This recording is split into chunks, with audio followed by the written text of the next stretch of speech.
पिछले दिनों में हम पिछले 3 संडे जो गुजर गए हैं, तो हमने उसके ऊपर वचन देखा था और हम उसमें वचन चल रहा था वॉल्स एंड गेट्स के ऊपर, दीवारों के ऊपर और फाटकों के ऊपर। पर आज हम दीवारों के ऊपर नहीं, बल्कि आज हम दरवाजों के ऊपर, गेट्स के ऊपर, फाटकों के ऊपर और द्वारों के ऊपर, दरवाजों के ऊपर। इसलिए आप जो भी शब्द बोलूं तो आप समझ लेना, ठीक है। तो आज का हमारा यही टॉपिक है, गेट्स, फाटकों के ऊपर, ठीक है। तो पिछले जो 3 संडे हमने दीवारों के बारे में पढ़ा था और हमने फिजिकल तौर पर भी देखा था और हमने स्पिरिचुअली तौर पर, खास तौर पर देखा था। और ये देखा था कि जो नगर की शहर पनाह है, दीवारें हैं, उनकी क्या भूमिका है, फिजिकल तौर पर भी, भौतिक तौर पर भी और प्लस रूहानी तौर पर भी, स्पिरिचुअली तौर पर भी। जो दीवारों की हमारे जीवन में स्पिरिचुअली दीवारें हैं, उनकी क्या भूमिका है। तो ये हम नहमीया उसका पहला चैप्टर और उसकी 3rd आयत जो है उसमें से हम देख रहे थे। और ये था कि जो यरूशलेम की शहर पनाह है वो टूटी हुई है और जो उसके फाटक है वो जले हुए हैं। तो इसके ऊपर हमारा जो वचन है, तो इसी को हमने यरूशलेम की नगर की जो नगरों की दीवारें बनी होती है, फाटक बने होते हैं, उसकी क्या भूमिका है, ये पढ़ रहे थे। और यही हम स्पिरिचुअली तौर पर जो दीवारें हैं, फाटक हैं, उनके बारे में सीख रहे थे। पिछले 3 जो संडे हमने देखा है कि जो स्पिरिचुअल द्वारें हैं, जो हमारे आसपास एक घर का, एक किला बंद का काम कर रही है और एक शहर पनाह का काम कर रही है, तो वो जो स्पिरिचुअल द्वारें हैं वो क्या काम करती है। और फर्स्ट हमने देखा था सुरक्षा, कि हमारी सुरक्षा करती है, ठीक है। और वहां पर बहुत बड़ा टॉपिक सुनाया गया है, आप सुन सकते हैं। और दूसरा था पाप और अलगाव का, विभाजन का काम करती है। तीसरा था पहचान और समुदाय का काम करती है। और चौथा था न्याय और परिमाण का।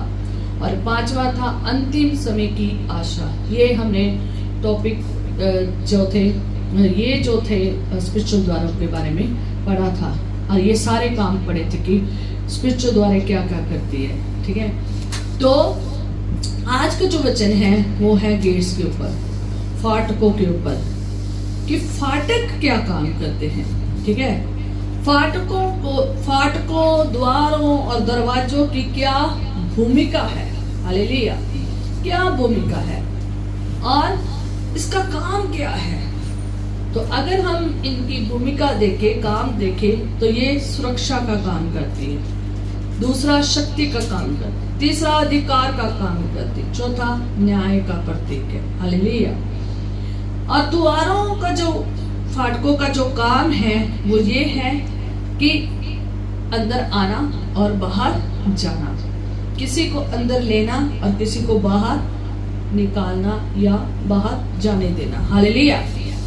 जब हम अपने घर में ही देखते हैं, आम ही सी बात है कि जब हम अपने घर हैं, हमने अपने घर बनाए हुए हैं ना, तो घरों में हमेशा कहीं पर भी देख ले क्या बने होते हैं, दरवाजे, मेन गेट, बाकी जितने भी हमारे घर के अंदर आओगे हर एक के क्या लगा है, दरवाजे लगे, ठीक है। दरवाजे लगे हुए, क्यों लगाए हमने, क्या कारण है। एक नॉर्मल सा बात है, नॉर्मल सी बात है। ये हम अपने घरों में भी देख सकते हैं कि हमने अपने घर में क्यों फाटक लगाए हैं, दीवारें क्यों की है, फाटक क्यों लगाए हैं, कारण है ना कि हमने क्यों लगाए। तो हम ये देख सकते हैं कि हमने अपने घर में फाटक इसलिए लगाए हैं ताकि हम क्या रहे, सुरक्षित रहें, ठीक है। और हम ये फाटक जो है अपनी सुरक्षा के लिए, अपनी सेफ्टी, अपनी प्रोटेक्शन के लिए लगाए हैं, ठीक है। और जिस घर के द्वार नहीं ना होते, फाटक नहीं होते, तो उनमें कहीं से भी कुछ भी गलत हो सकता है, कुछ विरोधी आ सकता है। सो जो फाटक है वो हम हर एक के लिए नहीं खोलते। हालेलुया। फाटक हम हर एक के लिए नहीं खोलते।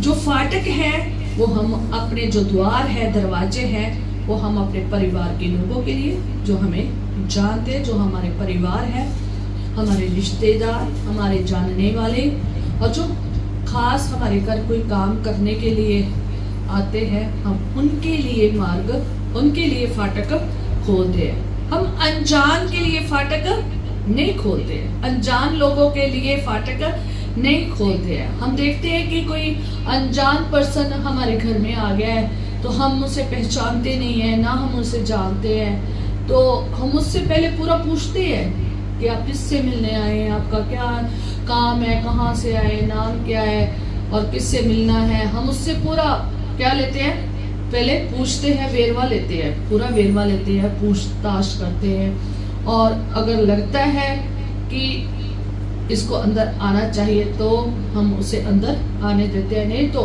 हर अनजान आदमी हमारे घर के फाटक के बाहर, दरवाजे के बाहर होता है। अगर वो किसी काम के लिए, पूछताछ के लिए या किसी काम के लिए आया तो हम उससे क्या करते हैं, वहीं पर अपने द्वार के बाहर बात करते हैं, और वो हमारे अनजान जो लोग हैं वो हमारे घर में नहीं आ पाते। हम अनजानों को अपने घर में आने नहीं देते। अगर विरोधी है या कोई लड़ने झगड़ने के लिए आया है या फिर कोई नुकसान पहुंचाने के लिए आया है तो हम उसके लिए भी फाटक नहीं खोलते हैं। हम बल्कि उनके लिए फाटक क्या कर लेते हैं, बंद कर लेते हैं। कोई चोरों के लिए फाटक खोलता है, कोई भी नहीं खोलता, बल्कि चोरों के लिए फाटक बंद करता है। रात को घर से जाने से पहले या हम अपने घर के अंदर कोई काम कर रहे हैं तो हम पहले क्या करेंगे, अपने सारे दरवाजे बंद कर देंगे, ठीक है, मेन गेट बंद कर देंगे। जिसकी जरूरत है वो खुला रखेंगे। बाहर ज्यादा तौर पर हम चाहे रात हो, सोने भी जाते हैं तो भी हम सारे दरवाजों को बंद करके फिर हम क्या सोते हैं, सुकून से सोते हैं। क्योंकि हमें पता है कि अगर हम द्वार खोल देंगे तो चोरी, डकैती, कुछ भी विरोधी आ सकता है और नुकसान पहुंचा के जा सकता है। तो इसलिए ये द्वारों का बहुत एक काम है। ये आप अपनी पर्सनल लाइफ में भी दे सकते हैं, और ये आप नगर के जो फाटक लगे हैं उनमें भी देख सकते हैं कि नगर में जो फाटक लगाए जाते थे वो इसीलिए ही लगाए जाते थे। और नगर के जो फाटक लगाए जाते थे और उनके ऊपर कड़ी सुरक्षा होती थी, सिक्योरिटी होती थी, और कोई नगर के निवासियों के अलावा कोई अंदर आ नहीं सकता था। बाहर रहते थे जब तक उनका कोई अंदर काम ना हो। अनजान है तो वो बाहर रहते थे, और खास तौर पर विरोधी तो रहते ही बाहर थे, वो अंदर आ नहीं सकते थे। याद रखें, फाटकों का, द्वारों का, दरवाजों का बहुत बड़ा काम है, चाहे वो घर के हो चाहे नगर के हो। जब मैं यहाँ पर आई, इस शहर में आई, तो 2007 में मैं इस शहर में आई, और हम जिस जगह रह रहे थे तो वो हम वहाँ पर जॉब के लिए आए थे। और ज्ञान सागर मेडिकल कॉलेज एंड हॉस्पिटल, और भी बहुत सारे कॉलेज हैं, नर्सिंग भी है, डेंटल भी है, बहुत सारे कॉलेज है उसमें। तो जब हम वहाँ पर आए, तो जब हम वहाँ पर रहते थे तो वहाँ पर किसी को अंदर आने नहीं देते थे। और वहाँ पर बहुत ज़्यादा हमारे ज्ञान सागर जो हॉस्पिटल है, कॉलेज है, जिस जगह हम रहते थे, तो अंदर कमोडेशन थी, और जो अंदर कमोडेशन में रहते थे उन्हीं के लिए वो द्वार खोले जाते थे, वो दरवाजे खोले जाते थे। बाकी जो कमोडेशन में नहीं रहते थे, कैंपस में नहीं रहते थे, उनके लिए द्वार नहीं खोले जाते थे। हमारे ज्ञान सागर में बहुत कड़ी सुरक्षा थी, बहुत सिक्योरिटी थी, बहुत ज़्यादा सिक्योरिटी थी। जितने भी उसके गेट थे, एक गेट नहीं था, उसके काफ़ी गेट थे, और जितने भी उसके गेट थे हर एक के गेट भी लगे हुए थे, प्लस साथ में सिक्योरिटी गार्ड भी खड़े रहते थे। दिन रात हमेशा 24 आवर उनकी ड्यूटी होती थी और बदलती रहती थी, और उनका एक ही काम था कि पूछताछ करना। और उन्हीं को अंदर जाने देना जो क्या है अंदर कैंपस में रहते हैं, और जो कैंपस का नहीं होता था उसे बाहर ही खड़ा कर देते थे। उससे पूछते थे तूने किससे मिलना है, किसके रिश्तेदार हो, क्या करने आए हो, किस काम के लिए आए हो, पूछते थे।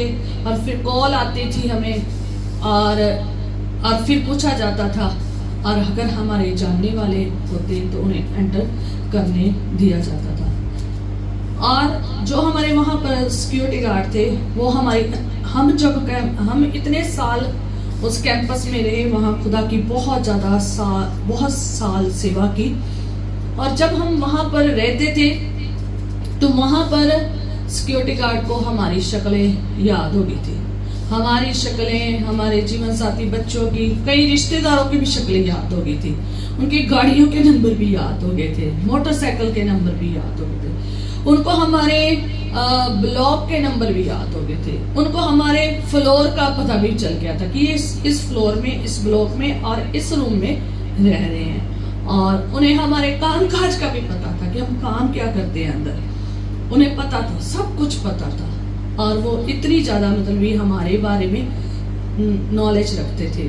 और जब हम आते थे वो कैसे हमें विश करते थे और कैसे हमारे लिए पूरे द्वार खोल देते थे और हमें अंदर आने देते थे, और हमसे कभी पूछते भी नहीं थे कि तुम कौन हो, ठीक है, क्योंकि उनको पता था कि ये अंदर के निवासी है, ये कैंपस में रहते हैं। याद रखें, जो नगर के फाटक है ना, वो भी इसीलिए बनाए गए थे ताकि जब कोई अंदर आए तो वो अनजान ना हो, ठीक है। नगर के फाटक भी निवासियों के लिए बने थे, अंदर आने के लिए और बाहर जाने के लिए, और वो बाहर अपने कामों को ले भी जाते थे। पर लेकिन अनजान के लिए वो फाटक नहीं थे। अनजान की तो पूरी पूछताछ होती थी, ठीक है। नगर के निवासी भी अगर कुछ ऐसी चीजें लाते थे ना तो उनकी भी पूछताछ होती थी, और उनको अगर कोई मिलने भी आता था ना तो ऐसे नहीं उनको एंटर अंदर होने दिया जाता था, जैसे मैं आपको अपने कॉलेज की बात बता रही हूँ, ऐसे एंटर नहीं होने दिया जाता था, ठीक है। तो कड़ी सुरक्षा थी। हमारे ज्ञान सागर में बच्चे बहुत कड़ी सुरक्षा में थे। अगर हम जॉब पे चले भी गए हैं ना तो हमारे बच्चे घर पर हैं और हमने दरवाजे अंदर खोले भी हुए हैं, और हमारे बच्चे वहां पर पार्क में खेलते भी रहते थे, तब भी हमें पता था कि हमारे बच्चों को वहां पर कुछ भी हो नहीं सकता, और हमारे बच्चे वहां से बाहर भी नहीं जा सकते और अंदर ही रहेंगे और खेलते रहेंगे और सुरक्षित रहेंगे, क्योंकि हमें पता था कि हमारे हर ब्लॉक के पास उस एरिया में कोई ना कोई सिक्योरिटी गार्ड, और गेट्स के ऊपर भी सिक्योरिटी गार्ड होता था। याद रखें, ऐसी कड़ी सुरक्षा आप हर एक प्लेस पे देख सकते हैं, कोई भी हो, ठीक है, हर जगह देख सकते हैं। पर हम नगरों की बात कर रहे हैं। नगर के जो फाटक है वो भी जब देखते हैं तो वहां पर बड़ी खास बहुत सारी चीजें होती है, पर मेन सुरक्षा की बात करते हैं। आज हमारा पहला नंबर यही है, सुरक्षा के ऊपर, ठीक है। तो जो नगर के फाटक है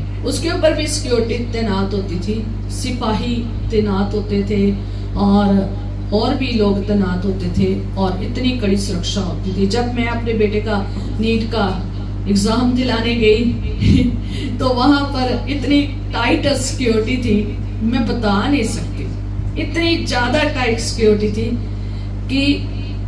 कि वहां पर अंदर कोई जा नहीं सकता था, कोई नहीं जा सकता था। और इतने सारे पुलिस वाले, फिर दूसरा इतने आर्मी वाले, और तीसरा जहां लड़कियां जा रही थी वहां पर फीमेल सिक्योरिटी गार्ड 3-3, 4-4, और उसके आगे भी और उसके आगे भी और उसके आगे भी पूछताछ पूरी कर रहे थे कि पूरा डिटेल था वहां पर। डिटेल पूरी आपको मिल जाए, देखने को वहां मिल सकती है। तो जहां लड़के थे तो लड़कों के भी सेम वैसे ही जैसे लड़कियों के गेट के ऊपर चेकिंग हो रही थी। तो कोई भी माँ बाप अंदर, कोई भी पर्सन अंदर नहीं जा सकता था बिना बच्चों के, कोई नहीं जा सकता था ऐसी, और बच्चा भी कोई ऐसी चीज नहीं लेकर जा सकता था जो वहां पर बोला गया था, पॉलिसी थी कि नहीं लेकर जानी। इतनी टाइट सिक्योरिटी थी। मैं ये इतनी बातें इसलिए बता रही हूँ ताकि आप जाने कि अगर ये छोटे छोटे कॉलेज और नगर घर सब पर इतनी टाइट सिक्योरिटी है, तो सोचो जो पूरे नगर को और नगर के लोगों को प्रोटेक्ट करती है, वहां सिक्योरिटी क्यों ना होगी, सुरक्षा क्यों ना होगी, सिक्योरिटी क्यों ना होगी। इसलिए जितने भी नगर के द्वार होते थे ना, अगर यरूशलेम के आप द्वार पढ़ो तो एक नहीं है, बहुत ज्यादा द्वार है। आगे हम उसको बारे में पढ़ेंगे, ठीक है, आगे पढ़ेंगे उनके द्वार, उन द्वारों के बारे में पढ़ेंगे। बहुत ज्यादा द्वार है उनके, ठीक है। उन सब पर सिक्योरिटी होती थी, उन सब पर कड़ी मेहनत की जाती थी, सख्त पहरा होता था उनके ऊपर। हालेलुया। तो आप जब फाटकों के इन कामों को देखते हैं ना, तो आपको पता चलता है कि सच में ये फाटक कितने इम्पोर्टेंट रखते हैं, इनकी खास वजह है लगाने की। तो पुराने समय में बाइबल में भी आप पढ़ सकते हैं कि वहां पर जगह पर नगरों के फाटक, अलग अलग फाटक, यरीहो के फाटक, यरीहो की दीवारें, यरूशलेम के फाटक, यरूशलेम की दीवारें, प्रकाशित वाक्य में पढ़ा था स्वर्ग के फाटक, जो स्वर्ग में नया यरूशलेम है उसके फाटक, और भी बड़े ज्यादा फाटक है। जितने भी देश नगर वहां पर थे, उनके सारे फाटकों के बारे में आप पढ़ सकते हैं। अगर आप और ज्यादा डिटेल में जाना चाहते हैं ना, तो मैं आपको अगर बताऊं तो मैं इंडिया की हिस्ट्री बहुत देखती हूँ। उनके राजे रानियां क्या थे, वो क्या करते थे, कैसे उस टाइम कानून होते थे, कैसे लोग रहते थे, कैसे राज्य होता था, तो मैं ये देखती रहती हूँ। कभी कभी मुझे जब टाइम लगता है तो मैं देखती हूँ, ठीक है। तो मैंने बड़े साल पहले इनकी काफ़ी ज़्यादा हिस्ट्री रिकॉर्ड देखा है, और वहाँ पर मैंने देखा है कि वहाँ पर बड़े बड़े फाटक है, छोटे छोटे नहीं, बड़े बड़े फाटक है, और सिपाही उसके ऊपर तैनात किए हुए हैं, और फाटक के अंदर कोई विरोधी, कोई अनजान नहीं आ सकता था, ऐसे थे फाटक। ये आप अपनी अपनी हिस्ट्रियाँ देख सकते हैं जहाँ पर भी हैं। तो यहाँ अगर हम बात करते हैं, हमारे बाइबल में अगर बात करते हैं, तो बाइबल में भी बड़े फाटक बताए गए हैं, और वो फाटकों को बनाने का कारण सिर्फ एक नहीं, बहुत कारण थे, और उनमें से एक कारण था सुरक्षा। और कोई भी विरोधी, चाहे राजा है, कोई पर्सन है, वो अंदर नहीं आ सकता था, और वो हमला भी नहीं कर सकता था। क्यों? क्योंकि वो बहुत मजबूत होते थे, कड़ी सुरक्षा होती थी, पूरा ऐसे गढ़ वाला देश होता था, आम नहीं देश होते थे। अगर कोई आम देश या कोई गढ़ वाला देश नहीं होता था, कमजोर सा ऐसा सा होता था, तो वो तो सोचो कि जो राजे थे ना, दूसरे राजाओं के ऊपर या दूसरे जो लोग हैं, विरोधी लोग हैं, वो हमला करते थे, और वो फाटकों को तोड़ देते थे, जला देते थे, कब्जा कर लेते थे, उनके सिपाहियों को मार देते थे, और फिर उन पर कब्जा करके अपना हक जमा लेते थे। और जिसके फाटक के ऊपर कब्जा हो जाता था, जिस नगर के फाटक के ऊपर कब्जा हो जाता था ना, तो वो जितने भी निवासी, चाहे राजा है, चाहे उनकी रानियां हैं, बच्चे हैं, चाहे उसकी पूरी सिपाही हैं, और चाहे जितने भी निवासी वहां पर रहते थे, वो बाहर नहीं जा सकते थे। हालेलुया। ध्यान दें, वो बाहर नहीं जा सकते थे, क्योंकि कब्जा किसका हो गया? दूसरे राजे का या दूसरे विरोधी पर्सन का, जो उसके विरोध में कोई भी पर्सन है, उन्होंने अपना पूरा गैंग लिया है और फाटकों के ऊपर खड़ा कर दिया। ये आप अबीमेलेक के समय में भी पढ़ सकते हैं, पूरी बाइबल में वैसे पढ़ सकते हैं, आप अबीमेलेक के समय में भी पढ़ सकते हैं। ये वहाँ पर बहुत बड़ी लिखी हुई है बात, उसने बहुत गलत किया था, आप वहाँ पर पढ़ सकते हैं। उसके जैसा कड़वाहट से भरा हुआ और दैशी पर्सन और गंदा पर्सन कोई नहीं था। उसे उसके साथियों को लुच्चा ऐसे वर्ड में बोला गया है, आप वहाँ पर पढ़ सकते हैं, मैं वहाँ नहीं पढ़ूंगी, ठीक है। तो मैं ये बताना चाहती हूँ, तो वो इसलिए अबीमेलेक ने भी फाटक के ऊपर कब्जा किया था, और बहुत सारे जो राजे थे और बहुत सारे विरोधी थे वो फाटकों के ऊपर ही कब्जा कर लेते थे, और किसी भी निवासी को बाहर नहीं जाने देते थे, और बाहर के जो लोग थे वो अंदर नहीं आ सकते थे, क्योंकि वो डर गए थे, डर जाते थे, क्योंकि उन्हें पता था कि अगर हम अंदर जाएंगे तो हम भी क्या हो जाएंगे, दूसरों की तरह कैद हो जाएंगे, कैद हो जाएंगे, और कब्जा तो किसी और का है, किसी और राजे का है, किसी और का हो गया है, पावरफुल बंदे का हो गया है। पावरफुल बंदा ही कब्जा कर सकता है, दूसरा बंदा कब्जा नहीं कर सकता, ठीक है। दूसरे तो डरते हैं। एक अगर गढ़ वाला देश, शहर है ना, नगर है, तो कमजोर और चाहे वो ताकतवर भी हो, तो वो सोचने से पहले, हमला करने से पहले सोचता है कि मैं इसके ऊपर विक्ट्री पाऊंगा या नहीं। अगर उसके पास उससे ज्यादा पावर है, ज्यादा सेना, ज्यादा पावर है, तभी वो उसके ऊपर गढ़ वाले नगर के ऊपर हमला कर सकता था, अदरवाइज वो नहीं करते थे, ठीक है। ऐसा था, ऐसे नहीं हर कोई मुंह उठा के वहां पर कब्जा करने चला जाता था। सोचना पड़ता था कि राजा कौन सा है, उसकी सेना कैसी ताकतवर है, उसके पास ताकतवर कैसे सब कुछ है, ये सब कुछ देखकर होता था, ठीक है। फिर जाकर हमला, अटैक होते थे, और फिर जाकर कब्जे में लिया जाता था नगर को, और गुलाम बना लिया जाते थे, सब कुछ संपत्ति लूट ली जाती थी, और सब कुछ जो है ना तबाह कर दिया जाता था, नष्ट कर दिया जाता था, और कहीं तो नगर शहरों को नष्ट कर दिया जाता था, खत्म ही कर दिया जाता था, ताकि उसमें कोई वास ही ना करे। ऐसे भी आप बाइबल में पढ़ सकते हैं कि कई लोग ऐसे उन्होंने नष्ट किया है। तो ऐसी कड़ी मीन्स सुरक्षा जड़ी है ना, अगर है ना, तो विरोधी जो है ना हमला नहीं कर सकता, अटैक नहीं कर सकता, डरता है, और वो अगर उसे पता है कि मैं हमला करूंगा, अटैक करूंगा, तो मेरा खुद का नुकसान हो जाएगा, मैं खुद कैदी ना बन जाऊं, मैं खुद नष्ट ना हो जाऊं, मेरा खुद का कत्ल ना हो जाए, हत्या ना हो जाए, तो इसलिए वो जल्दी कभी क्या नहीं करते थे, अटैक नहीं करते थे। एक बार मैं एक हिस्ट्री पढ़ रही थी, हमारे इंडिया की है, और वहां पर तो मैं एक जो हिस्ट्री पढ़ रही थी, तो वहां पर एक मैं देख रही थी कि जब कभी राजे अपना युद्ध के लिए चले जाते थे, और जब दूसरे राजे देखते थे कि ये यहाँ पर राजा जो है ना वो है नहीं है, इतनी सेना उसकी बाहर गई हुई है, उनके पास कौन है, निवासी हैं, रानियां हैं, बच्चे हैं जो छोटे हैं, और या फिर इतनी खास कड़ी सुरक्षा नहीं है, अंदर कमजोर सा मामला लग रहा है, भी अटैक करके हासिल कर सकते हैं, चाहे वो कितने मर्जी पावरफुल क्यों ना थे, तो क्योंकि उनकी सेना, उनका सब कुछ कहीं और युद्ध लड़ने गया होता है। तो मैंने देखा कि वहां पर तो जो दूसरे राजा जब अंदर एंटर करने की कोशिश करते थे ना, तो वो क्या करते थे, पूरा कब्जा कर लेते थे। कहाँ? फाटक के ऊपर।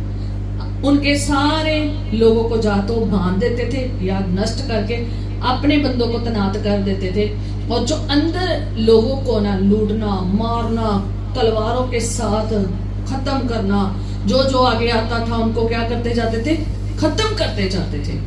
और अगर आप इंडिया की हिस्ट्री पढ़ोगे ना, तो वहां की रानियां एक काम करती होती थी, तो वो मुझे उस शब्द का नाम नहीं आ रहा, तो वो एक चीज करती होती थी, जब वो देखती थी कि किसी और राजे ने हमला कर लिया है, कब्जा कर लिया है, हमारे अंदर आ गए हैं, पूरी जगह फैल गए हैं उनकी सेना, तो वो एक जगह बनाई होती थी जहां सारी स्त्रियां अपने आप को जिंदा जला देती थी।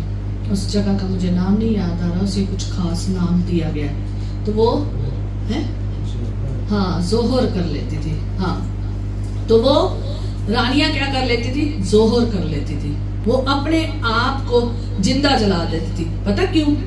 कारण क्या था? एक ही कारण था कि ये राजा हमको, हम दूसरे राजा की पत्नी है, हम रानियों को कोई और राजा ना ले जाए, गुलाम ना बना दे। जब आप पूरी हिस्ट्री बाइबल में भी देखोगे, तो जो एस्तर की रानी है ना, वो भी गुलाम है, वो भी गुलामी में आई हुई है, पर लेकिन वो रानी बन गई, क्योंकि उस टाइम बहुत सारे, मैंने पिछली बार भी आपको बताया था कि बहुत सारे लोगों को गुलाम बनाकर लेकर जाया जाता था।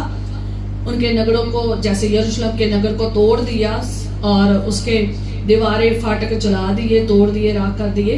तो उनके सारों को जब गुलाम बनाकर लेकर गए हैं ना, तो ये सारे तितर बितर हो गए हैं। और जो एजरा है और जो नेहेमिया है और जो एस्तर है, इन तीनों की स्टोरी आप पढ़ सकते हैं। जिनमें से जो एस्तर है ना, तो वो रानी बनी है, वो भी गुलाम थी, पर लेकिन एक बड़ा अच्छा से मौका मिला उस गुलाम को रानी बनने का। हालेलुया।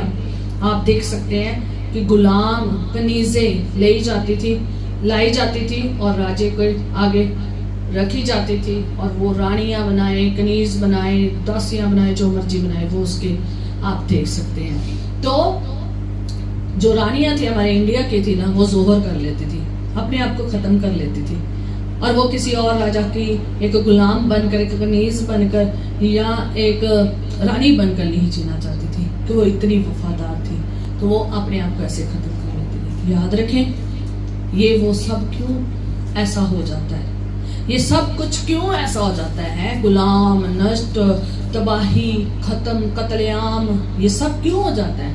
क्यों? क्योंकि अगर दरवाजे कमजोर है, अगर कड़ी सुरक्षा कमजोर है, तो ऐसे ही अटैक होते हैं, ऐसे ही ये सब कुछ स्थिति में गुजरना पड़ता है। गुलामी में भी और हत्याओं में भी, और संपत्ति भी लूट जाते हैं, बच्चे भी लूट जाते हैं, यंग लड़के लड़कियां भी लूट जाते हैं, उनको उनसे अपने काम लिए जाते हैं। तो ये आप देख सकते हैं कि ऐसा उनके साथ होता था। हालेलुया। ये जो गेट्स है ना, इनका कितना बड़ा क्या है काम है, कि ये कितनी बड़ी सुरक्षा, कितनी अच्छी सुरक्षा जो है ना करते हैं। हालेलुया।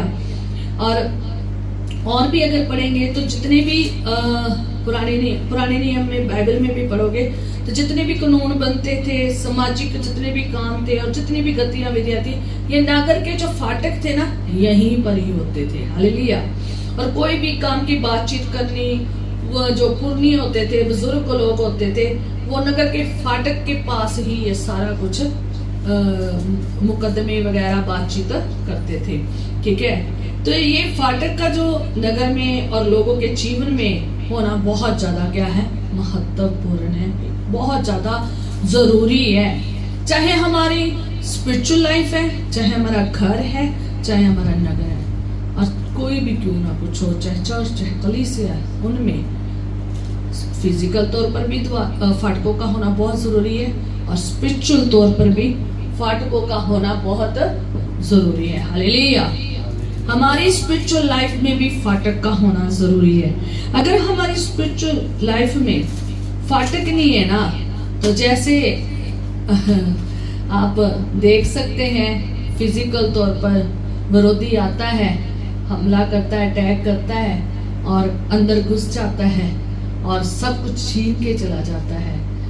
मीन्स हमारे शांति को, आनंद को, हमारी जिंदगी में कई एरिया को तबाह करके चला जाता है। तो याद रखें, अगर ऐसा आपके जीवन में भी कहीं पर हो रहा है, आपकी जिंदगी में भी हो रहा है, आपके घर में भी हो रहा है, और आपके परिवार में भी हो रहा है, आपके चर्च कलीसिया में भी हो रहा है, आपके किसी भी जगह में, स्थान में हो रहा है, तो वहां पर देखिए कि सुरक्षा है या नहीं है।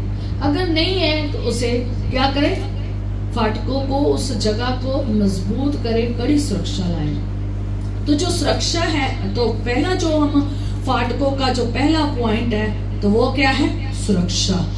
ठीक है। तो जो फाटक है वो हमें क्या करते हैं, सुरक्षित करते हैं। चाहे हमारी जिंदगी हो, तो चाहे हमारे घर हो, चाहे हमारे नगर हो, तो कोई भी कुछ क्यों ना हो, उन सबको क्या करते हैं, सुरक्षित करते हैं। चाहे फिजिकल तौर पर हो, चाहे स्पिरिचुअल तौर पर हो। जो फिजिकल द्वार हैं वो भी सुरक्षा करते हैं, जो हमारे स्पिरिचुअल द्वार है, रूहानी द्वार है, वो भी हमारी सुरक्षा करते हैं। हालेलुया।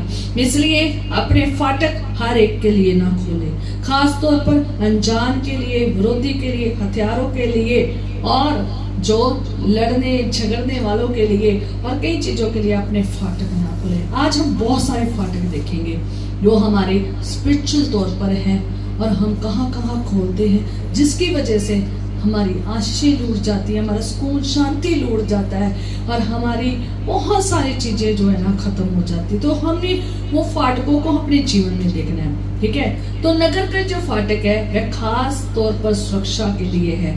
अगर दीवारें हैं तो फाटक नहीं है तो कोई फायदा नहीं है। अगर दीवारें हैं तो फाटक नहीं है तो कोई फायदा नहीं है। क्यों? क्योंकि रास्ता तो, पोर्टल तो खुला हुआ है अंदर आने जाने का और तबाही का। तो अगर जैसे दीवारें बहुत इम्पोर्टेंट है और वैसे ही फाटक भी इम्पोर्टेंट है। क्या है? जरूरी है।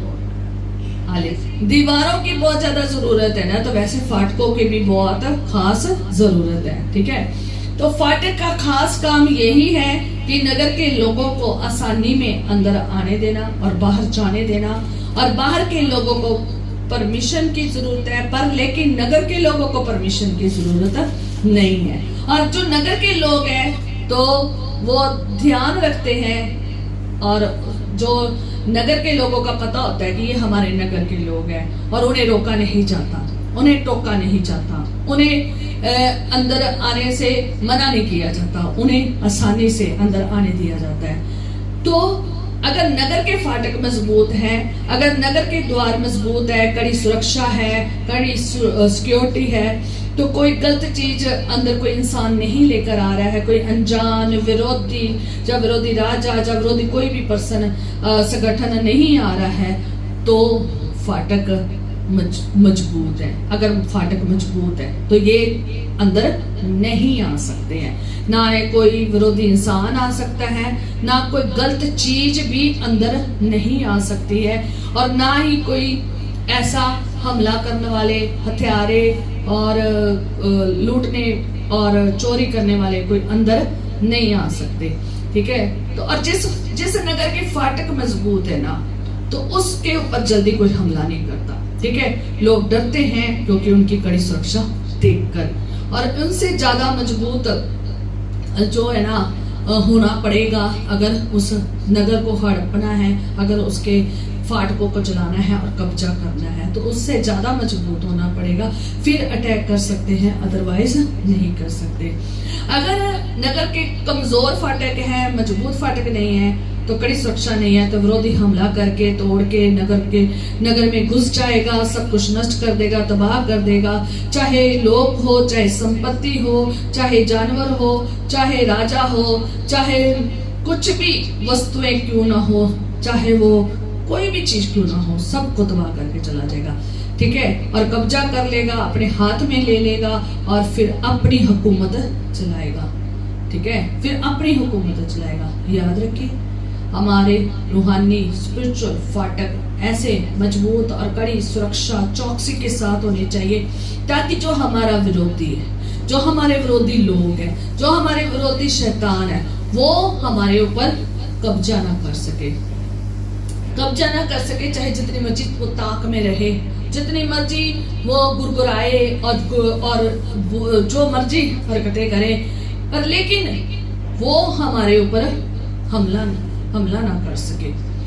अगर वो शैतान, अगर आपके फाटक कमजोर है ना, तो वो बड़ा आसानी से आएगा, तोड़ेगा और अंदर आके बैठ जाएगा। फिर जो लोग है ना, उसकी गुलामी में जीते हैं, ठीक है। आधे लोगों के ऊपर कब्जा किया हुआ है शैतान ने, और वो उसी तरीके से जीते हैं जैसे वो उनको चला रहा है। तो याद रखें, अपने स्पिरिचुअल फाटक को ऐसा मजबूत बनाएं, अपने घर को, अपने परिवार को, अपने चर्च कलीसिया को, अपनी हर चीज को हर एक तौर पर ऐसा मजबूत बनाएं, ऐसा पहरा, ऐसा मजबूत फाटक लगाएं, ताकि शैतान कब्जा ना करे, अटैक ना करे और कुछ भी तबाही ना करके जाए, और कुछ भी लूट के ना जाए, और कुछ भी नष्ट करके ना जाए। हालेलुया। और ये बहुत ज्यादा जरूरी है। आज हमारे मसीह इन बातों को समझते नहीं है। हालेलुया। हमारे जो मसीह हैं वो इन बातों को समझते नहीं है, इसलिए शैतान आता है और चुरा के ले जाता है। अगर हम परमेश्वर के वचन में के अनुसार देखें, जो विश्वासी हैं, विश्वासियों को स्पिरिचुअल सुरक्षा बनाने के लिए अपने मन के ऊपर, अपने हृदय के ऊपर रक्षा करनी बहुत जरूरी है। मन के ऊपर, हृदय के ऊपर रक्षा करनी बहुत जरूरी है। अगर आप नीति वचन उसका 4 उसके 23 में देखेंगे, तो जब आप नीति वचन 4 उसका 23 में देखते हैं तो वहां लिखा है कि सबसे अधिक अपने मन की रक्षा कर, क्योंकि जीवन का मूल सूत्र वही है। मन में आप रखा है ना, तो वो ही आप अपने मुंह में लाते हैं। जो आपके कहाँ है, मन में है, तो आप आकर वो ही मुंह पे आके बोल जाते हैं। आपका जो मुंह है ना, वो एक द्वार का काम करता है। याद रखें, सर से लेकर पैर की तली तक अपना ना सारा चेक करें, कौन कौन से पोर्टल हैं जिससे हम काम करते हैं और सही कर रहे हैं या गलत कर रहे हैं। ये कड़ी सुरक्षा इनके ऊपर होनी बहुत जरूरी है। तो जो मन की रक्षा जो है ना, करनी बहुत जरूरी है। अगर आपने मन की सुरक्षा नहीं ना की, अगर आपका मन सुरक्षित नहीं है ना, अगर उसके गेट्स जो बंद नहीं है ना, सही नहीं, अगर आपका मन सही नहीं है ना, तो आपका मुंह भी सही नहीं होगा। ठीक है, तो यीशु मसीह ने मत्ती 12 उसके 34 में एक बात कही है, क्योंकि जो मन में भरा है वही मुंह पर आता है। जो कहां पर है, मन में। जैसी हमारी सोचे, ख्याल, विचार, वासनाएं, बातें होगी, वैसा ही हमारे मुंह पे आएगा। ठीक है, वैसा ही हमारे मुंह में आएगा। अगर हमारे मन में भला भंडार है, तो लिखा है कि परमेश्वर के वचन में पढ़ सकते हैं, तो अगर आपके मन में भला भंडार है, तो आपके जो बातें होंगी ना, वो आपके मुंह से भलाई की निकलेगी। आपके मुंह से कहां से निकलेगी, भलाई की। तो अगर आपका मन बुरा है, बुरे भंडार से भरा हुआ है, तो जो आपके मुंह में से बातें निकलेगी ना, वो भी बुरी ही निकलेगी। ये मुंह आपका द्वार है, इसकी सुरक्षा करना, इसके ऊपर कड़ी सुरक्षा करना बहुत जरूरी है। ये एक मूल सूत्र है। लिखा है परमेश्वर के वचन में, सबसे अधिक अपने मन की रक्षा कर, क्योंकि मन में ही भंडार है और जीवन का मूल सूत्र वही है। और यही एक सोता है, यही एक द्वार है जिसमें से सब कुछ निकलता है। और वैसा ही हम सुनते हैं, वैसा ही हम देखते हैं, वैसा ही हम बोलते हैं, वैसा ही हम हाथों से करते हैं, वैसे ही हमारी चाल होती है, वैसे ही हमारे काम होते हैं। हमारी बातें, हमारे विचार, हमारे ख्याल, हमारी बुद्धि, समझ, ये सब कुछ वैसा ही होता है। ठीक है, जैसा हमारे मन में भरा है। तो यीशु मसीह ने खासकर साफ साफ कहा है, साफ साफ एक बात कही कि जो कुछ तुम मन में रखते हो ना, भी अगर तुमने मन में, क्योंकि जो मन में आपके भरा है ना, वही मुंह पर आता है, वही मुंह पर आता है। क्योंकि मुंह क्या है, द्वार है, और हम इसे क्या करते हैं, खोलते हैं, और जो हो हम बोलते हैं, और वो ही हमारा जीवन बताता है कि हम कैसे हैं, हम अच्छे हैं या बुरे। पर लेकिन अगर आप नीति वचन 4 की इसी 24 में भी पढ़ते हैं ना, तो वहां पर भी आप एक बात पढ़ सकते हैं, वो भी पढ़ लेते हैं। टीटी बात अपने मुंह से मत बोल।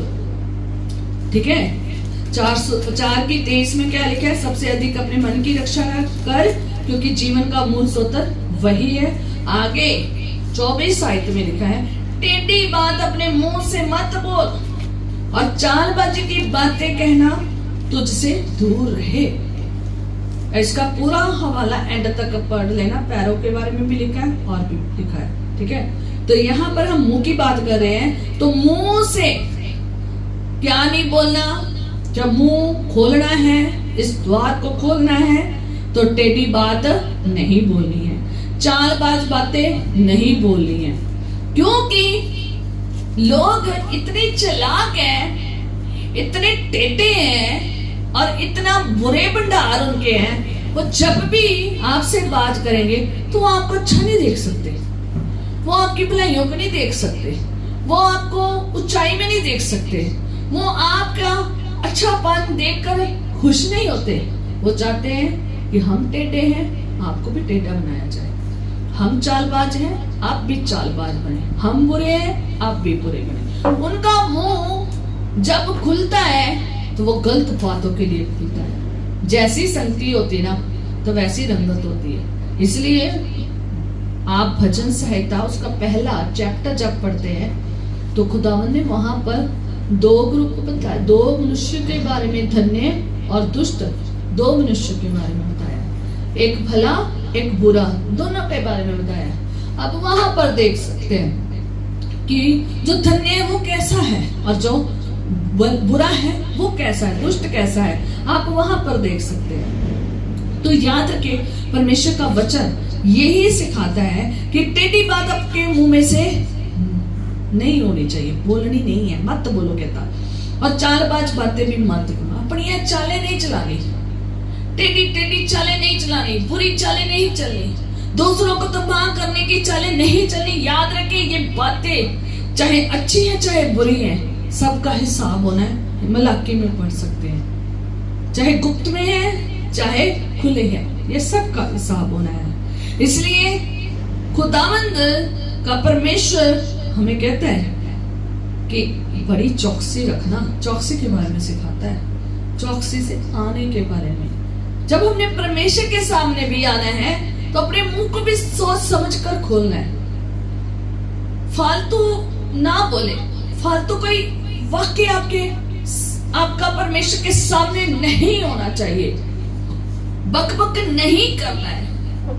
हमने खुदावंद के सामने भी बड़ी चौकसी के साथ मुंह खोलना है और उसकी बात को भी बड़ी चौकसी से सुनना है। आज बहुत सारे लोग परमेश्वर के हुजूर में आते हैं, इतनी चौकसी नहीं रखते हैं। मुंह को जब खोलते हैं तो वो सही इस्तेमाल नहीं करते हैं, और बहुत लोग मसीह में हैं जो सही इस्तेमाल अपने मुंह का करते हैं। आज बहुत सारे ही कई मसीह लोग हैं, इतनी टेढ़ी बातें करते हैं, दूसरों को डेस्टिनेशन से क्या कर देते हैं, हिला देते हैं। जिस ट्रैक में वो सही चल रहा होता है ना, तो उस ट्रैक से उसे हटा देते हैं, चालबाजी बातों से, टेढ़ी बातों से। याद रखिए, अगर आपकी वजह से कोई मसीह के ट्रैक से हिल गया है ना, तो मसीह के में चलता हुआ टेढ़ी चाल में चला गया ना, तो उसका नजराना, उसका भुगतान देना पड़ेगा।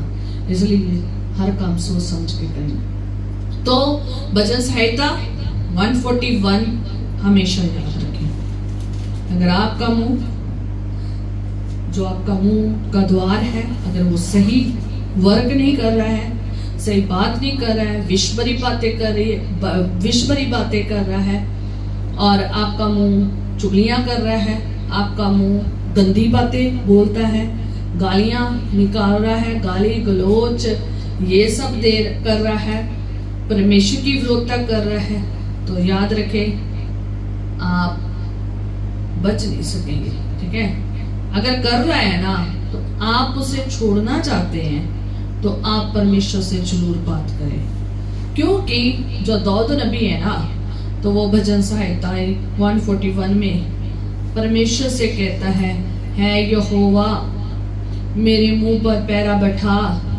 मेरे होठों के द्वार की रखवाली कर। किसकी? होठों के द्वार की रखवाली कर। ये जो मेरे होठों का द्वार है, इसकी रखवाली कर, इस पर पहरा बैठा। याद रखें, आपका मुंह का द्वार चौकसी के साथ खुलना चाहिए। ये खुदावन जब भी आप देखोगे बोलता है ना, तो यीशु मसीह को भी जब आप बोलते हुए देखोगे ना, तो उन्होंने कोई फालतू बात नहीं बोली, उतनी बात बोली है जितनी परमेश्वर ने अपने लोगों के साथ बोलनी होती है। उतनी बोल के वो चला जाता था, उतनी बोल के वो अपने दूसरे कार्य के लिए यीशु नासरी चले जाते थे। पाकरू भी उतनी ही बात बोलता है जितनी उसने हमको समझानी होती है, और वो वहां पर ही उतना बोल के चुप हो जाता है। याद रखें, परमेश्वर हमें यही सिखाना चाहता है कि मेरे वचनों को पढ़ो, सीखो मुझसे। परमेश्वर कहता है, परमेश्वर यही चाहता है कि तुम मुझसे सीखो, कि कैसे मैं चौकसी के साथ बोलता हूँ। जितना मुझे बोलना है मैं उतनी ही तुमसे बात करता हूँ, वैसे ही हमें भी सीखना है, हमने उतनी ही बात करनी है, बेफालतू की बातें नहीं करनी। कई बार हम बहुत सारी गप्पे करते हैं, बहुत सारी फालतू सी बातें करते हैं, संगतियों के साथ बात करनी शुरू कर देते हैं। और याद रखिए जितना ज्यादा ग्रुप बनाएंगे और उतनी ज्यादा बातें उठेंगी और उतने अलग अलग पॉइंटों पे बोला जाता है, बातें की जाती है। और याद रखें जितना आप मुंह खोलते हैं ना उतने गुनाह ज्यादा होते हैं। इसलिए जो दाऊद नबी है ना वो कहता है मेरे मुंह पे पैरा बिठा दे। गीत है पुकारदा पुकारदा पुकारदा हाँ यहोवा मैं पुकारदा पुकारदा। वहां पर आप पंजाबी में देखोगे कहना मेरे होठां दी कर रखवाली, मुंह ते निगा बान बिठा, मेरे वाल तू छेती आ। हालेलुया।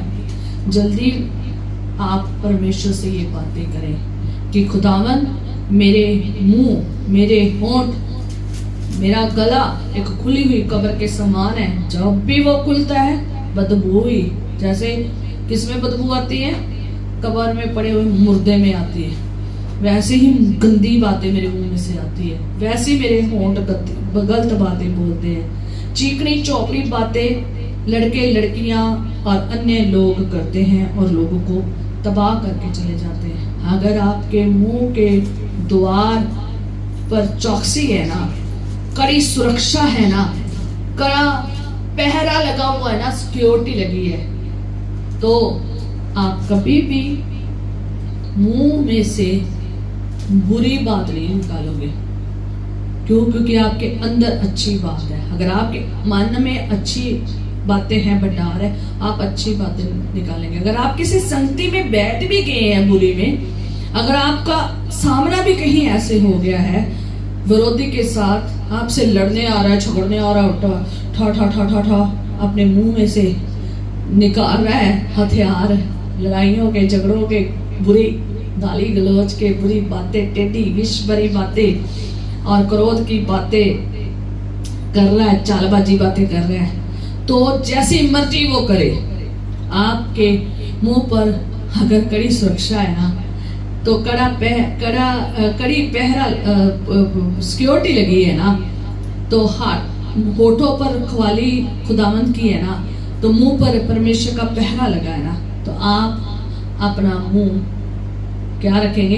बंद रखेंगे। और विरोधी जो है ना वो कभी भी जीत नहीं पाएगा। ये द्वार आपका स्पिरिचुअल तौर पर बंद होना चाहिए। अपने मुंह का बंद रखें, तब खोले जब जरूरत है, और जब भी खोले अच्छे के लिए खोले, बुरे के लिए नहीं। आशीष के लिए खोले, लानतों के लिए नहीं, श्रापों के लिए नहीं। बरकत के लिए खोले और समझाने के लिए खोले, अच्छी बातों को प्रकट करने के लिए बोले, परमेश्वर के वचन के लिए बोले, परमेश्वर के गाने बजाने, आराधना, विनतियां, निवेदन के लिए मुंह खोले। ये द्वार तब खोले जब किसी खास मकसद के लिए है। हर एक अनजान के लिए अपने मुंह का द्वार ना खोले। अगर आप अपने मुंह का द्वार हर जगह खोल देते हो, पड़ पड़ पड़ पड़ पड़ बोलना शुरू कर देते हो, तो गुनाह बहुत आएंगे और आप भी उनके जैसे ही हो जाएंगे। ठीक है, जैसी संगति होगी वैसा से ही भूल जाएंगे। जैसे वो बुरी बुरी गंदी गंदी बातें, विवेचार बातें, उल्टी पुल्टी बातें कर रहे होंगे, चुगलियां गालियां कर रहे होंगे, आप भी वैसे ही हो जाएंगे। आप भी वैसी गालियां निकालनियां शुरू कर दोगे। इससे पता चलता है अगर आप गाली वाले बंदे के साथ रह रहे हैं और आप भी गालियां निकालना शुरू कर दिया है ना, इट मीन्स आपके मुंह पर कड़ी सुरक्षा नहीं रही। आपने अपना मुंह में क्या कर दिया है? शैतान के आगे खोल दिया है और शैतान ने हमला कर दिया है। किसी बंदे को भेजा, गालियां निकाली और वो लगातार आपको बकरा है, गालियां दे रहा है, चुगलियां कर रहा है, गंदी बातें कर रहा है। आप भी उनके साथ गंदी बातें करनी शुरू कर दी, गालियां निकालनी शुरू कर दी और चुगलियां करनी शुरू कर दी। इट मीन्स शैतान फाटक को क्या कर गया है? तोड़ गया है। उसने जो काम करना था ना तो वो कर गया है। विरोधी ने अपना काम कर लिया है। और आपकी स्पिरिचुअल जो द्वार है, फाटक है मुंह का, वो क्या हो गया है? टूट गया है, टूट गया है। जिस्मानी तौर पर मुंह होगा पर लेकिन वैसे टूट गया है।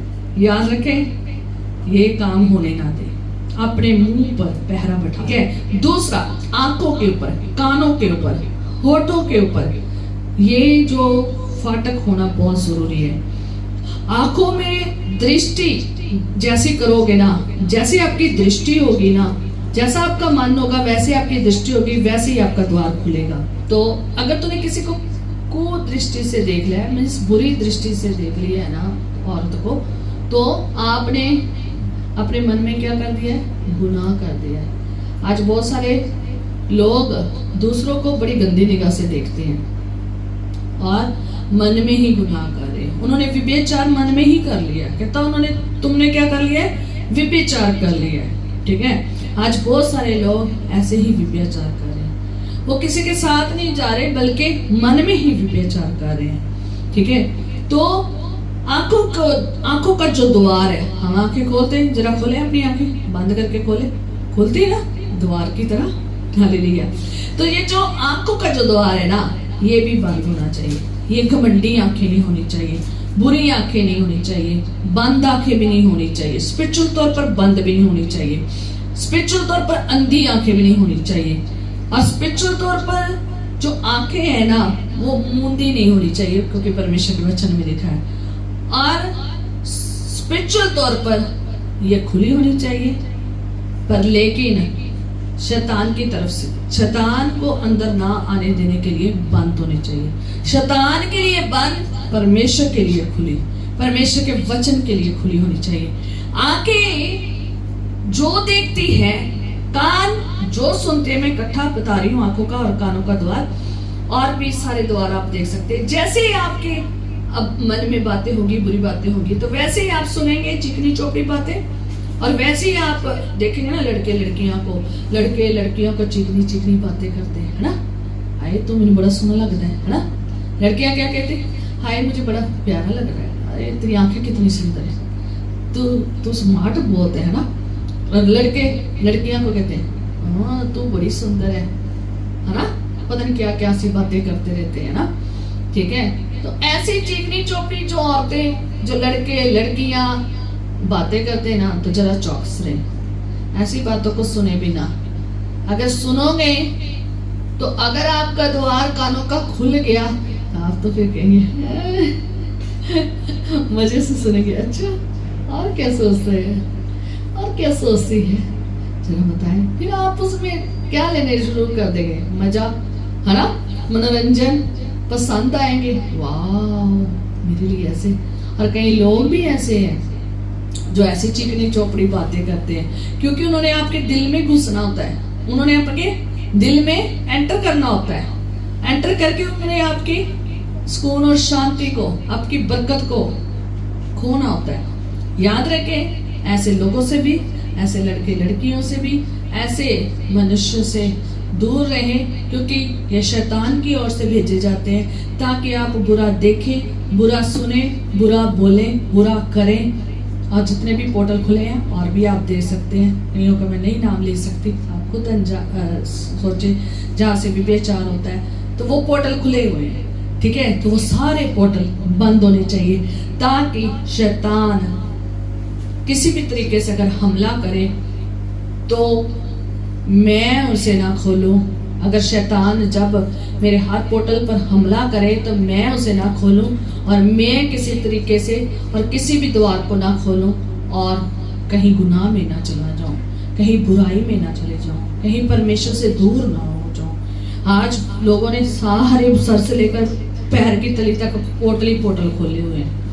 जो मर्जी सुनी जा रहे हैं, जो मर्जी देखी जा रहे हैं, जो मर्जी बोली जा रहे हैं, जो मर्जी करी जा रहे हैं, जो सा हाथों से करी जा रहे हैं, काम उल्टे पुल्टे और दिल में रखे हुए हैं और गुप्त में रखे हुए हैं, और पैरों से भी और भी अन्य जगहों में किए जा रहे हैं, जहाँ से भी विचार होता है, किए जा रहे हैं। और क्या है, खुदावन से दूर हो रहे हैं। स्पिरिचुअल तौर पर ये पूरा पहरा नहीं है। स्पिरिचुअल तौर पर पूरी कड़ी सुरक्षा नहीं है। अगर कड़ी सुरक्षा होती, अगर कड़ा पैरा होता, कानों के ऊपर, आंखों के ऊपर, पूरे शरीर के ऊपर, मन के ऊपर और पूरा कड़ा पैरा होता, तो ना हम किसी भी तरीके से हम गुनाह ना करते, किसी भी तरीके से गुनाह ना करते। शैतान जितने मर्जी हमले करता, विरोधी जितने मर्जी हमले करता, और वो कामयाबी नहीं हो सकता था, वो नष्ट भी नहीं हो सकता, वो नष्ट भी नहीं करके जा सकता, वो कभी नहीं कामयाब होगा।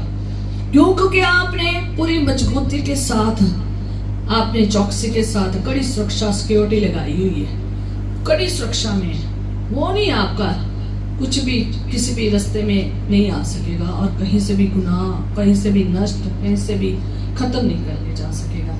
ठीक है, उन्हीं को नष्ट और खत्म और गुलाम बना लेता है। आज लोग मानसिक तौर पर मन के ऊपर शैतान ने कब्जा किया हुआ है, इसलिए वो सही देख नहीं पा रहे हैं, सही सुन नहीं पा रहे हैं, सही बोल नहीं पा रहे हैं, और सही सोच नहीं पा रहे हैं। विचार नहीं है, ख्याल नहीं है, बुद्धि नहीं है, और सही चाल ढाल नहीं, करैक्टर नहीं है, बुरा चाल चलन है, बुरा करैक्टर है, बुरे हाथों के काम है।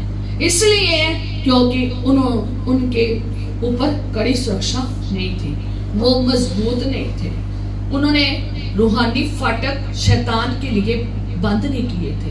अगर बंद किए होते, कड़ी सुरक्षा की होती, तो शैतान कभी भी उन्हें गुलाम नहीं बना सकता था।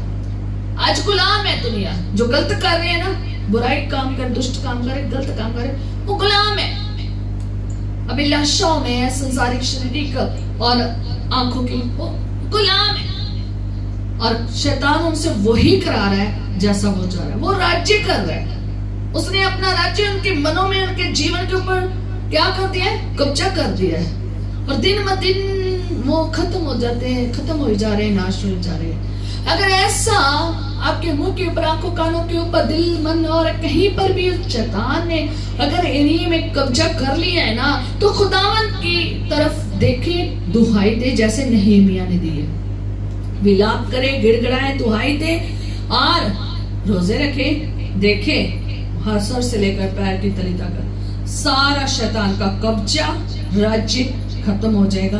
परमेश्वर का राज्य आपके अंदर होगा, परमेश्वर का पहरा आपके ऊपर होगा, हर चीज के ऊपर। इसलिए अपनी आंखों के ऊपर पहरा लगाएं, परमेश्वर से मांगे, कानों के ऊपर, मुंह के ऊपर, हाथों के ऊपर, पैरों के ऊपर, सारी जगह जहां से द्वार खुले हैं, पहरा लगाएं, ताकि आपसे कोई काम गलत ना हो। यीशु मसीह ने मत्ती 13:16 में कहा है कि धन्य है, पर धन्य है तुम्हारी आंखें कि वे देखती, और तुम्हारे कान कि वे सुनते हैं। खुदावन यीशु नास ने उन लोगों को धन्य कहा है जो सही सुनते हैं, जो परमेश्वर के वचन को सुनते हैं, और परमेश्वर के वचन को, परमेश्वर के कामों को देखते हैं।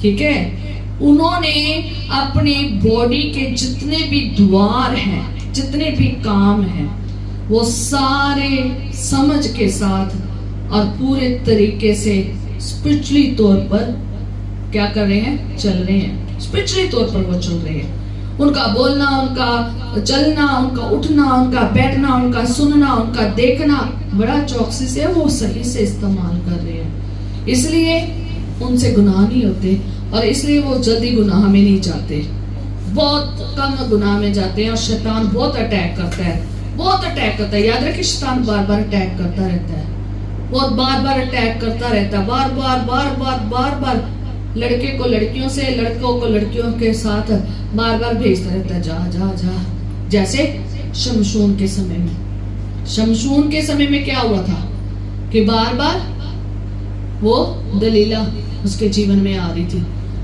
और एंड में क्या हुआ? वो विक्ट्री पा गई। क्यों? वो तो खुदावंत का पाक रूप पाया हुआ, खुदावंत की शक्ति पाया हुआ पर्सन था। याद रखें, कई मसीह में खुदावंत का पाक रूप पाकर भी अपने कब्जा नहीं कर पाते, अपना कड़ी सुरक्षा नहीं कर पाते, और वो जल्दी ऐसी दलीलों में, लड़के लड़कियां दलीलों में आ जाते हैं और गलत कामों में जा रहे हैं। कई ऐसे लोग हैं जो अपनी जिंदगी को ऐसे व्यतीत कर रहे हैं। याद रखे प्रभु यीशु मसीह ने मत्ती 6:6 में कहा है कि जब तू प्रार्थना करे तो कोठरी में जा और द्वार बंद करके अपने पिता से जो गुप्त में है प्रार्थना कर, और तब तेरा पिता जो गुप्त में देखता है तुम्हें प्रतिफल देगा। यीशु मसीह कहते हैं ना कि अपनी कोठरी में जा, और दूसरा क्या कहते हैं? पहला कहते हैं प्रार्थना, जब तू प्रार्थना करे, मीन्स जब हमने प्रार्थना करनी है, ठीक है, और कोठरी में जा और द्वार बंद कर। द्वार बंद करने, दुआ के समय में भी अपने मन की जो कोठरी है, अपने जीवन की जो कोठरी है, ये जो देह हमारा घर, जो पवित्र आत्मा का मंदिर है, ये जो कोठरी है, इसके द्वारों को बंद करना है। किसके लिए? सब उन चीजों के लिए, शैतान के लिए, हर बुरे ख्यालों के लिए, हर बुरे विचारों के लिए, हर बुरी बातों के लिए, बुरी सोचने के लिए, सब द्वार क्या करने हैं? बंद करने हैं। हर द्वार जो खुदावंद और आप में मेल नहीं होने देता, चित्त नहीं लगने देता, वचन के अनुसार चलने नहीं देता, दुआ प्रार्थना नहीं करने देता, मनन नहीं लगने देता, मन नहीं लगने देता, वो सारे द्वार बंद कर दीजिए। अगर आप वो सारे पोर्टल अपने मन में बंद कर देंगे ना, तो आप एक चित्त हो जाएंगे परमेश्वर के सामने। और जो कुछ आप बोलोगे अपने मन में, गुप्त में भी जो कुछ बोलोगे ना, तो पिता जो गुप्त में देखता है ना, तो उसका क्या देगा? प्रतिफल देगा। आज चर्च में आधे लोगों को, कलीसिया में आधे लोगों को जवाब नहीं मिलता प्रार्थनाओं का। कारण क्योंकि पोर्टल तो जो मन का है ना, जो द्वार है ना, वो बंद नहीं है। बैठे तो जरूर है फिजिकल तौर पर, कहा? प्रार्थना में, पर विचार कहीं और है, ख्याल कहीं और है, बातें कुछ और सोच रहे हैं, बातें खुदावंद के साथ नहीं जुड़ी हुई, ख्याल चित्त परमेश्वर के साथ नहीं जुड़ा हुआ, पर लेकिन खोए हुए हैं, फिजिकल तौर पर बैठे हैं, और ऐसे लग रहा है कि जैसे वो बड़ा ध्यान लगा कर बैठे हैं, पर लेकिन जो खुदा के रूह में है ना, वो पहचान जाते हैं कि ये बंदा ध्यान नहीं लगा के बैठा, ये ऐसे ऐसे सोचों में बैठा हुआ है, ठीक है। तो इसलिए याद रखें, आपने अपने कोठरी में जब जाना है, जब आपने ये जो कोठरी है आपके जीवन की, ये जो मन की कोठरी है, जब आपने प्रार्थना करनी है ना, तो सारे द्वार बंद कर देने। अगर कोई भी द्वार खुल रहा है ना, किसी की भी आपको याद आ रही है, जब बुरे ख्याल विचार आ रहे ने, जा कुछ और बातें उठ रही है, जा किसी ने कुछ कह दिया उधर, जज कहीं जाना है, बातें उठ रही है, जा किसी को देखकर उठ रही है, तो याद रखें वो द्वारों को बंद कर दे, बंद करें। और कहा करें, यीशु के नाम से ये बुरे द्वार बंद करता हूँ, मैं बुरे द्वारों को बंद करती हूँ। बंद करें। हर जब ख्याल उठता है दुआ में, उसके बंद करें और अपने मन को कहें, ध्यान लगा परमेश्वर की ओर, ऑर्डर देना सीखें। आप अपने ध्यान मांगे। और मैं एक बात जरूर कहूंगी कि पवित्र आत्मा से कहा करें कि खुदावन मैं प्रार्थना में बैठने जा रही हूँ, मेरी मदद कर प्रार्थना करने में, मेरी मदद कर। मैं जो भी प्रार्थना में दुआ करूँ तेरे में से होकर करूँ। मैं आजकल यही कह रही हूँ कि मैं खुदावन, जब भी मैं प्रार्थना करने बैठती हूँ तो मैं खुदावन से कहती हूँ कि खुदावन बहुत ज़्यादा घर के काम है, थक थुक के बहुत ज़्यादा चीज़ें, मैं कहती थी खुदावन फाकरू में दुआ करने बैठी हूँ, मेरी मदद कर, ताकि मैं पूरे मन से चित्त से तेरे आगे प्रार्थना करूं। चाहे वो धन्यवाद की भेंट चढ़ाऊं, चाहे प्रेस प्रस्तुत करूं, विनतियां निवेदन करूं, चाहे गीत भजन गाऊं, चाहे कलाम को पढ़ूं, तो मेरा मन तेरी ओर लगा रहे, मेरा मन भटके ना, मेरा मन इधर उधर ना जाए, कभी इधर भाग गया कभी उधर भाग गया।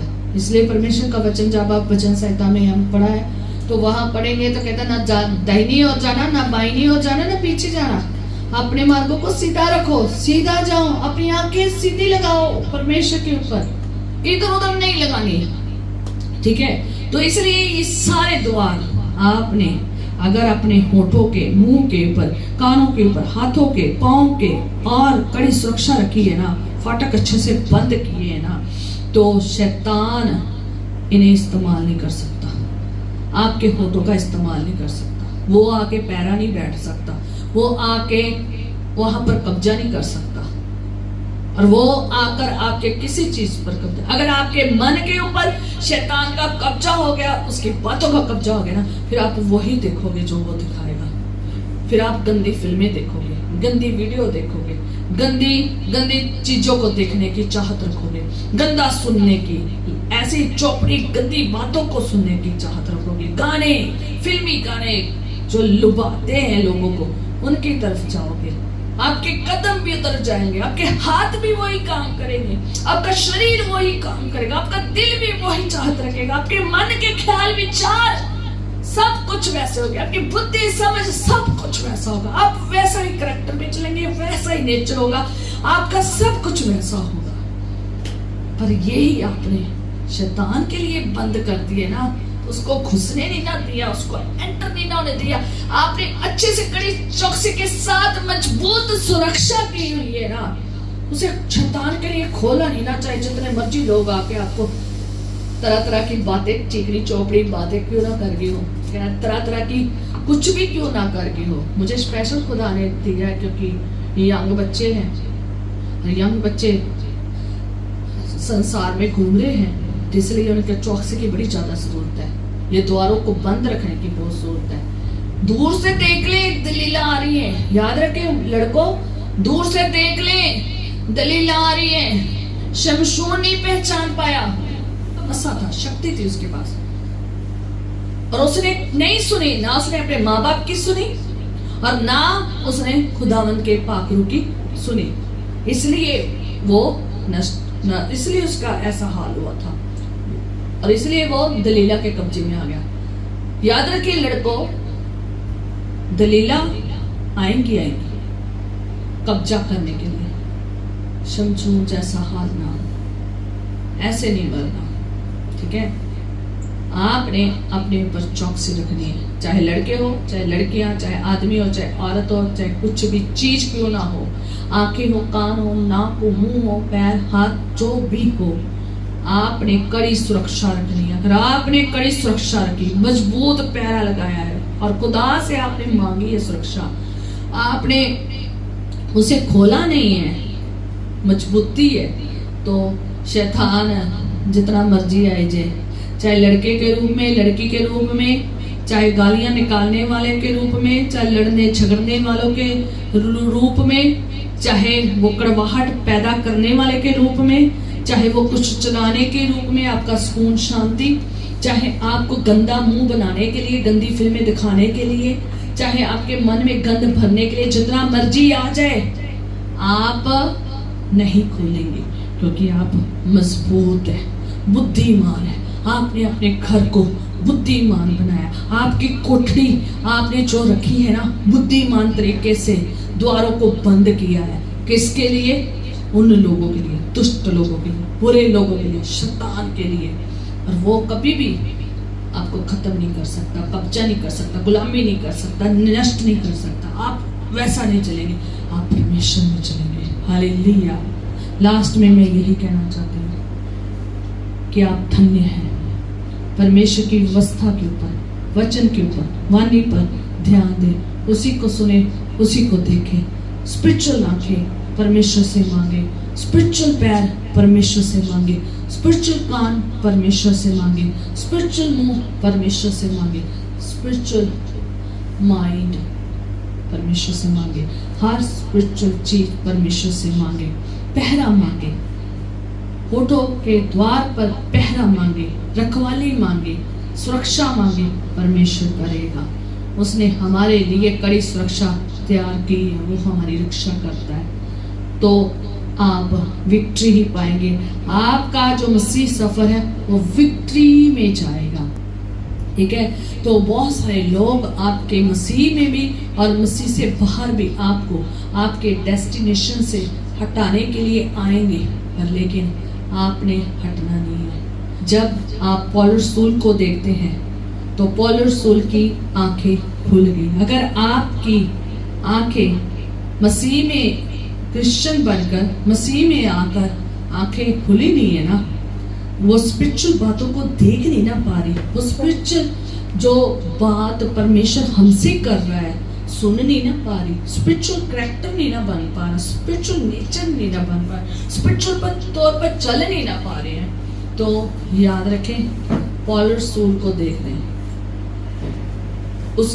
उसका जब एनकाउंटर यीशु मसीह के साथ हुआ और जैसे ही वहां पर रोशनी चमकी है ना, तो यीशु मसीह के साथ जब उसकी गुफ्तगू हुई है ना, तो 3 दिन उसकी आंखें बंद रही हैं और जैसे उसके ऊपर प्रार्थना हुई है और उसकी आंखों के छिलके उतर गए हैं और फिर वो साफ साफ ये वचन, ये परमेश्वर के बारे में, यीशु मसीह के बारे में, पवित्र आत्मा के बारे में जान पाया।